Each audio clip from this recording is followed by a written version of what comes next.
Hey everybody, what's up? We have Fea with us today, Chicana San Antonio, Texas band.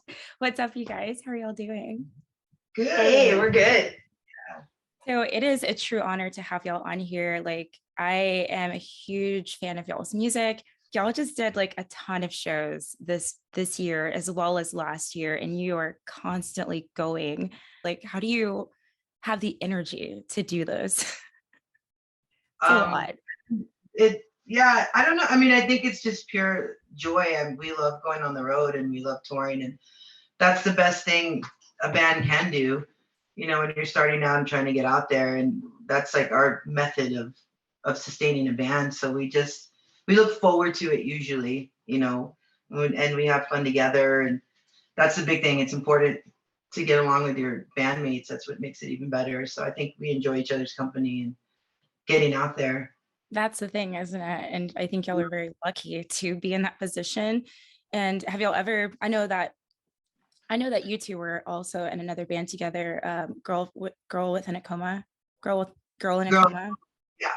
And then you were in House Bells and things like that. So like, do y'all have these problems with your other bandmates at all? Or have you had them in the past to where you can compare it to Fea and you're just like, okay, well, this is something that I definitely know that in my next few projects, I'm going to look for something like this sort of connection with bandmates. That's a good statement question. Yeah, I feel like when we started Fea, we wanted, just happiness. It was more for fun. Like, we started it for fun, not knowing it was going to be as serious as it's getting, you know what I mean? And the band with it. But I think with this project, when we go on the road, it's just fun. We don't feel stressed out. As Girl in a Coma was progressing, it was definitely like a business. And it was, when we went on the road, it was set up as business. It was prepared as a business, and everything was staged and ready. And this is just like, if we're late, we're late. It's like we just have a good time being in this all around band. Fun. Yeah, and I guess she's still with House Bells. I don't know how she does it. I love playing. I love playing with you guys, and I love playing with House Bells. I mean, from the looks of it, every single bit of your responsibilities in each band just looks like complete fun and something that you were born to literally do. And you don't mind waking up knowing that you're going to drive on these long ass tours, and you don't mind it. And that's something that I definitely noticed when I saw Fea, and I was just like, these girls have like so much energy, and I know that y'all are just going from place to place. And I honestly don't see a lot of bands that I love that are doing that. So as a fan, thank you for just spreading yourselves a little thin for us to hear your music. So how did you feel that your tours like this year compared to the ones that you've done so far? I think it still goes back to that. We went through several guitar players, and we did a lot of tours with each of them. I think with Aaron did a tour, and Bobby, Sophie, each of them went on a tour with us. And I think this one's just the best because we finally found the one. And some of them each of them were different in their own ways, and we got along, and there was a different dynamic with each of them. But this has just been the easiest, if that makes sense. Like going out on the road and not have to worry about the chemistry, and it's just, I think this is the best it's been. And too, I think with the other guitar players, because we were seasoned with Girl in a Coma, bringing on all of them really, except for Adrian, didn't really have the tour experience. We did a lot of no, you can't do that, or that's not etiquette, or no, we're not going to ask the record label for that because we don't do that. And it was just like a lot of teaching, and having Adrian, well, she's been doing it for years, so it's just really easy breezy. And we need to film more because a lot of funny things happen, and we're just really having the kind of group that we've always wanted to have, for sure, and it's happening now. That actually brings me to my next question about Adrian. So I saw that I remember seeing you guys with Bad Cop during the spring break tour with Bad Cop and Dracula. And I know you had your own special guest, Adrian, because I know that backtracking, you were looking for a guitar player around this time, like last year, or was it like 2021 or so? So I know that you said that she was going to be filling in. So as of years ago, as a fan, and I know other fans are going to want to know this question, will we have the pleasure of keeping Adrian as Yeah, Faya with Faya? yeah, she's Yes. permanent. Yay! She's That in there. energy is just fucking wild. I gotta tell you, like, it does something to me to just see you headbanging your dreads. It's just quite crazy. I'm just like,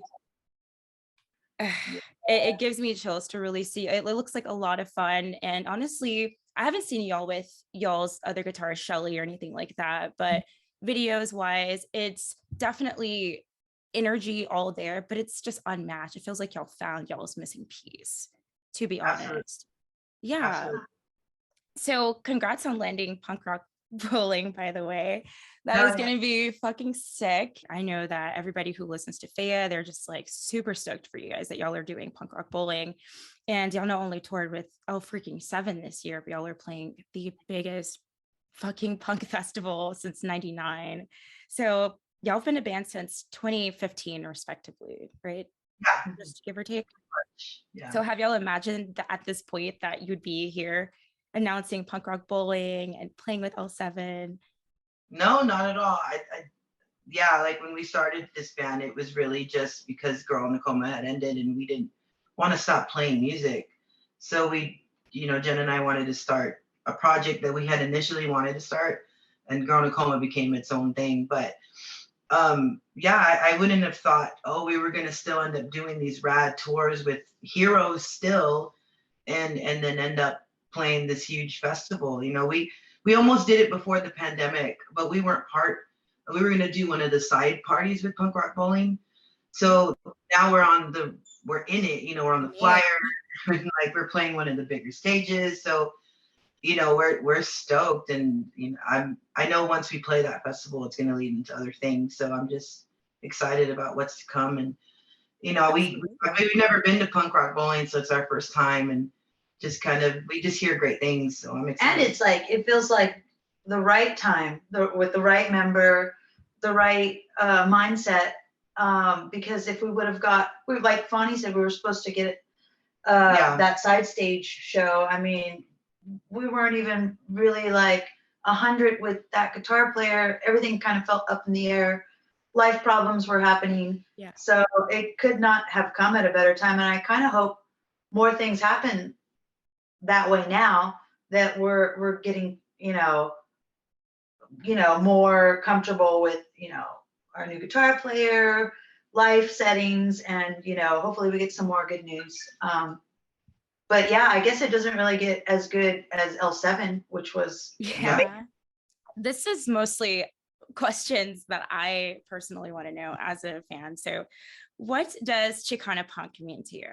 And I looked it up and everything like that, but this is for people who don't know as much about it, don't know many bands. So what does it mean to you, and how are you able to express that through your lyrics, writing your music? We've talked about this. It's like kind of like when the Riot Girl movement was happening, which is awesome in the 90s with Bikini Kill and bands like L7. It was cool to have that, but there wasn't too many people of color that were playing at that time. And we had discovered Alice Bag and that whole movement, and her being a Latina fronting a band in LA and starting that push with punk rock. When we started Faya, we kind of had that mindset of being a Riot Girl band, but being able to share our culture at the same time. And we found Letty, who sings in both Spanish, English, and her roots come from Mexico. So it's just kind of not only being in this band, but kind of also representing where we're from and educating. As we've toured, we've met a lot of people that we have educated. We've had people come up and like, what language is that? Italian? Like whatever. But we get to educate them, At least they're asking. Yeah, and just kind of share what we've gone through, as Latina women, and being in this band, it's education as well. So I think that's what that means for us, being a Chicana, Mm. right? And it's cool to separate it too. I mean, I think also it's unavoidable living in San Antonio where we are already a melting pot of Texas culture, Spanish, Mexican culture. So it's inevitable that we would do that musically. I mean, we try to do that in Girl in a Coma. Nina didn't speak Spanish, but she wanted to, and she did some songs. And we knew that it had to be this group to do it even more. And it's not like Letty goes out and like, okay, this song is going to be in Spanish. Cause I always wondered that too. Like, are you saying, okay, I'm going to write a Spanish song? It just, whatever comes out, comes out. Mhm. And she's just a big fan of language in general anyway, as to why she puts multiple languages in some of the songs. And I think it's cool. And I think that's just kind of where we come from. We're just a melting pot. And like I said, it's a cool category, right? Because there's all kinds of punk rock. So why not, Yeah. have a little slice of pie for us too, with Alice Bag, which is way cool. Yeah. So, I mean, are there any shout outs you want to give to other Chicana bands that you maybe want to give me to listen to? Anybody watching this video? Downtown Boys. The Downtown Boys Yeah. is definitely one. And going back, there's a band called The Brat, besides Alice Bags and the Bags, to check out that, we're part of this movement that not a lot of people knew about in LA, but now it's coming to the front. So that's rad. Yeah. But definitely Downtown Boys would be one. Okay. Any more other bands that are similar with the same message that you want to give a shout out to? San Antonio bands. Oh yeah, Ratas and Zello. They're from Brooklyn, New York. We played with them, with the band here, Campagnata Protest, who's also similar. Yes. Yeah, so we've done a show. We did a package show with them, and Ratas is great. I would check them out as well. So there's these bands are starting to come out, and we're getting to discover them as well. So it's rad. Yes. So, which brings me to the L7 situation. What was that experience like for you guys, aside from?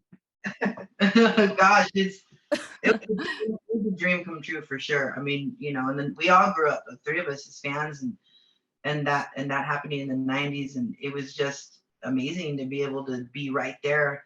And even they did these like sound check pre-packaged things before the actual show, so people could come in. It was a small handful every night that would ask questions, so we got to hear a lot of the behind the back stories to a lot of things, and got educated even more so, and then got to be right there, so it was a dream come true for all four of us for sure. It's like an interactive museum or something.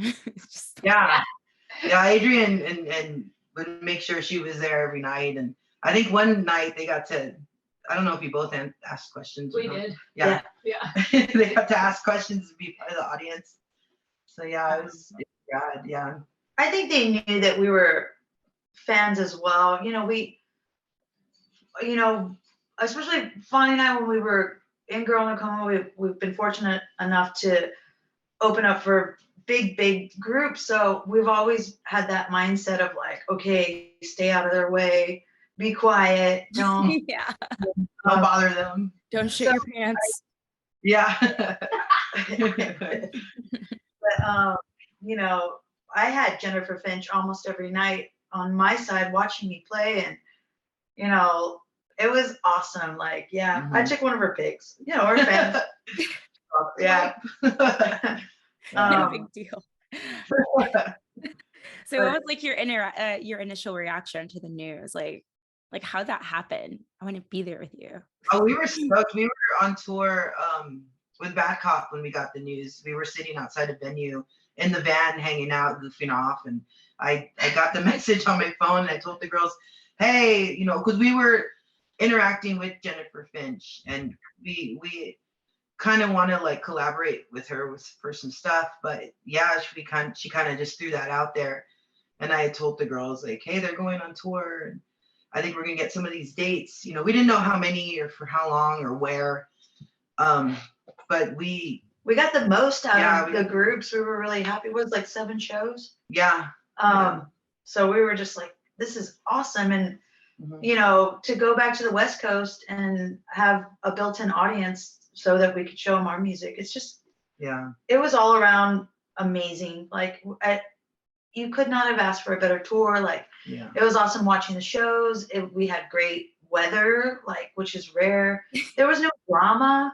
Like every Yeah. night was just a lot of fun. And it's probably One of the top tours. Yeah. Because like we always say that the tour with Babes in Toyland was incredible, which it was. But I mean, this one was just great. Yeah. You couldn't have asked for a better tour. Oh For sure. man, I'll bet. I'm getting goosebumps just listening to that. Like I'm just Aw. really, I don't even know y'all personally, but I'm really proud of you guys. Seriously. Thank you. So we have to talk Iggy Pop for a second because, like I said, I'm like living through you guys in some weird way. And I was just looking at that and I was like, oh God, that's so fucking cool. So, I mean, if the legend told me that he liked my shoes, I'd fucking freak out. But he's just like, yeah, like this band called Thea and fucking Rolling Stones. I'm just like, okay then. So I mean, was that like was that the most of the interaction? Was there more interaction with you guys? Did he say anything else after that? He's been championing us for a little bit. Like we knew that he was playing us on BBC. He has a station on BBC Radio. So Blackheart, the label we're on, had started mentioning, hey, you know, Iggy's playing you on his radio show. And then that shout out in Rolling Stone came out of nowhere. We were like, whoa, you know, like I woke up. I actually had our local paper had called my phone to get like a quote from me. Like, what do you think about Iggy Pop mentioning? and I'm like, what? You know, I didn't know what he was talking about. And then I Googled it and found it and called the band. And Is this Ashton? Am I being punked? yeah, exactly. Even though that was like 10 years ago. I know exactly what you're talking. And yeah, and then it happened. He kept going. Like then, you know, we released no novelties and he talked about us and we recorded it, like us, you know, nerding out on it. Him, his San tone, his deep tone. Yeah. And, yeah, we've not met him yet. You know, we came close. We played together on Dave Grohl's Cow Jam Festival, and Jen got to touch his hand. You know, but that's like so the closest we've got. He talks about us, but we've not, you know, met yet. It's just that won't be the end. Yeah, I don't know what to do. I mean, that's like we try to manifest that and put it out there that. I bet your childhood versions of you are just like that just makes you so fucking proud. Oh yeah, I would have never, you know, you don't think right, like posters on the wall, you know, growing up. And, yeah. I just happen to know there's just like so many great things in store for you guys. Obviously, the progress has been insane. I've been keeping tabs on you, not to sound like a stalker, but I can feel it in my lady bones. All right. And the fact that y'all are signed to Blackheart is just goes to show that how much trust the punk community has in Thea and to keep the Riot Girl torch alive. So no pressure, but you got And this Saturday, y'all are playing my venue. It's so cool to have y'all at the House of J. And I know y'all are gonna blow our roof off. You know, just remind people to not hang off the rafters. That'd be awesome. We're excited to play this. We've been hearing it. I met a couple last night at my job that I guess lives next door to House of J. Yeah. And they were saying, oh yeah, y'all are gonna have so much fun. So we're stoked, you know, to get there and play. And then we like that band Shame on Me. We played with them. Yes. And the girls sing great. So that's gonna be awesome to play with them too. How do you feel about playing house shows there? Like, is that something that y'all would normally do, or is it? Oh, we love it. You're like, yeah. Yeah, you know, like I mean, yeah, I would say like 80% of the time they're better. You know, it's more intimate. It's just energy. Yeah. That you're just having a blast and just, you know, making new friends everywhere.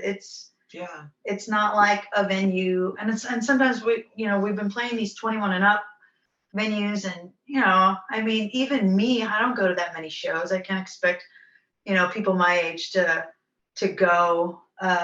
So it's just really cool. It's more accessible. It's full of youth. Yeah, it's full of youth, and that's house shows. They tend to take care of each other better than actually playing in a venue. Yeah. And we've talked about this as a band. Like sometimes you make more money. They take care of you. You get housed. You get fed. Like we found that throughout. Doing house shows and how it's just a caring. You're more in the community doing those house shows and everything. People are way more inclined to support what you're having to offer, to talk to you. Like, it's just so great because all of these kids that come to these shows, we keep our shows all ages for those exact reasons, by the way, because we want all of these kids who haven't heard of any of these bands, like, look forward to the next thing that they have going on, looking them up online and finding out what bands that y'all like to listen to. And then that way our circle just keeps growing. And that way they're the ones putting on house shows in the future. And it's just like what house shows have to offer is incredible for artists because of that. Just, just look past our grimy punk house and you'll be okay. Yeah. The couches are questionable, but they're very nice. Yeah, it's still a lot of fun. I used a DIY resource when we were booking tours, and if we don't get into, we have a lot of gaps. I'll reach out to there's a Do DIY website that I go to find connections, and I've booked a lot of shows through that, and we've had so much fun doing them. When I tell the girls we're gonna do this house show, it's always like, ooh, so much better than like Toyota Center, like those big, God, they just rob so much. And it's just incredible when bands like realize like this is the way that we actually connect with our fans, because people want to talk afterwards, buy you drinks. There's a bar right down the street, there's people to talk to. Yeah, absolutely. I mean, do y'all have anything else to say to y'all's fans? They're gonna be watching this video. I guess just thank you for keeping us going. We didn't know what was going to happen with this band, and now what are we on, year what? I don't even know. We don't even know, but we're still going, and we finally found the lineup that we wanted, and we're excited to just keep putting music out. We're going to start working on the third record and get that out. We have a covers album coming out. We did with Shelly, so it'll be over the top guitar for sure on that album. But we were talking about Iggy Pop, so we also did an Iggy Pop cover, so that maybe he'll be like, "Oh, I love you girls even more." So that was good, Jen. That was good. Yeah. So just keep coming, to our shows and keep interacting with us. You can find us online. It's us who talk back at you. So hit us up, and thanks for all the support. Of course. It's a pleasure. So everyone, this is Fea. Again, they are a Chicana riot girl punk band from San Antonio, Texas, and they kick some serious fucking ass. Make sure you check on all of their music on streaming platforms, and they have YouTube videos up right now, and their album No Novelties is out for you to check out. So make sure you go listen to it, go support, buy some merch, buy them some tacos, buy them shots of tequila, whatever they need. And and it was such a pleasure talking to y'all. Thank you again. Likewise. Thank you so much. Thank you. Guys, y'all have a good one. Bye. Take care.